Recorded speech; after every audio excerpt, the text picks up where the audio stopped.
Welcome!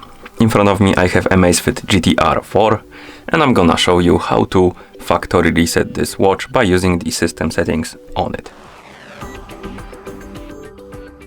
Before we start, if you want to factory reset your watch, make sure that the battery level on your watch is at least above 20 or 30%, because if the battery dies during the resetting process, it might damage your watch.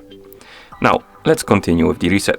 So first thing you will need to do is to wake up the screen on your watch, and you can wake it up by pressing the crown button right here, and after you wake up the screen you can press the crown button again to open the menu.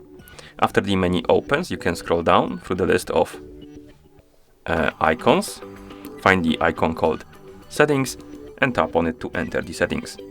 In settings, let's scroll down, find the option called the system and tap on it, and here scroll down, find the option called factory reset, select it, and then tap on the check mark to confirm and start the resetting process. So let's tap on it, and now let's wait until the resetting process is complete.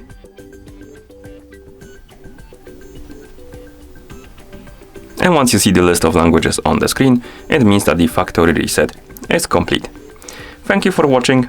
If you found this video helpful, please consider subscribing to our channel and leaving the like on the video.